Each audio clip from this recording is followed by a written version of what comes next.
Hi friends, எல்லாருக்கும் வணக்கம். TNPSC group 10 group 4 prepare பண்ணிட்டு இருப்பீங்க. ஸோ வெனஸ்டே இன்றைக்கான ஸ்டடி பிளான் என்னென்னு பார்க்கலாம்.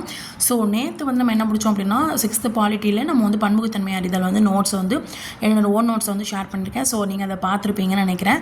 ஸோ நெக்ஸ்ட் வந்து இன்றைக்கி வந்து உங்களுக்கு என்ன லெசன் வரும் அப்படின்னா 6th பாலிட்டியில் இருக்கக்கூடிய தேசிய சின்னங்கள், ஓகேங்களா, 3rd டேர்மில் வந்து இருக்கும். ஸோ இந்த லெசன் வந்து இன்றைக்கான உங்களுக்கு நோட்ஸ் வந்து வரும். ஸோ இன்றைக்கி வந்து இந்த லெசன் தான் நான் படிக்க போகிறேன். மேக்ஸில் வந்து எல்சிஎம் ஹெச்சிஎஃப் வந்து பார்க்க போகிறேன், ஓகேங்களா. ஸோ இந்த வீக்குக்கான மேக்ஸ் வந்து டாபிக் உங்களுக்கு என்னது எல்சிஎம் அண்ட் ஹெச்சிஎஃப். ஸோ அதே மாதிரி 6th வந்து நம்ம என்ன பண்ணுறோம், பாலிட்டி வந்து 1 by 1 முடிச்சுக்கிட்டு வரோம்.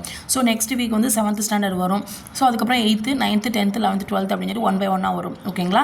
ஸோ நான் இதுக்கு முன்னாடி சொல்லியிருக்கிறேன். ஸோ நெக்ஸ்ட் 2026க்கான பிளான் தான் நான் வந்து 1 by 1 நிறைய பேர் ஹவுஸ் ஒய்ஃப்க்கு வந்து வீட்டில் உட்காந்துட்டு படிக்கிறதுக்கு ஒரு லெசன் தான் கம்ப்ளீட் பண்ண முடியும். ஸோ அந்த மாதிரி ஆட்களுக்கு வந்து இந்த இது வந்து கொஞ்சம் யூஸ்ஃபுல்லாக இருக்கும், தெளிவாக படித்த மாதிரி இருக்கும். ஸோ எல்லாத்துக்கும் படித்த மாதிரி இருக்கும். இப்போ நம்ம 1 by 1 இப்போ மெதுவாக படிச்சுக்கிட்டு வரோம் அப்படின்னா நெக்ஸ்ட்டு வந்து நீங்கள் அடுத்த எக்ஸாம் எழுதும் போது கூட இப்போ குரூப் 4 ஃபஸ்ட்டு வருது அப்படின்னா ஸோ அதை எழுதிட்டு அடுத்த குரூப் 2க்கும் உங்களுக்கு இது யூஸ் ஆகிற மாதிரி தான் இருக்கும். ஏன்னா நம்ம எல்லாத்தையும் தரவாக படிக்கிறோம், 1 by 1 படிக்கிறோம். ஸோ அதனால் ஓகேங்களா. ஸோ இதுதான் இன்றைக்கி என்னுடைய பிளானு. 6th ஸ்டாண்டர்ட் பாலிட்டி தேசிய சின்னங்கள், அதுக்கப்புறம் எல்சிஎம் அண்ட் ஹெச்சிஎஃப், ஓகேங்களா. ஸோ இதை பார்க்க முடிக்கலாம். ஸோ நெக்ஸ்ட் வந்து உங்களுக்கு இது வந்து 10 மணிக்கு நான் வந்து சென்ட் பண்ணிடுவேன். ஸோ நெக்ஸ்ட் வந்து 2:30க்கு வந்து உங்களுக்கு தேசிய சின்னங்களுக்கான நோட்ஸ் வந்து உங்களுக்கு வந்து சென்ட் ஆயிரும். ஸோ நெக்ஸ்ட் வந்து நைட் டைம் வந்து ஸ்டடி பிளாகும் இல்லை நீங்கள் கேட்ட ஏதாவது ஒரு டிப்ஸ் மாதிரி கேட்டிருப்பீங்களா. ஸோ நிறைய பேர் கேட்டிருந்தீங்க, 2-3 பேர் கேட்டிருந்தீங்க.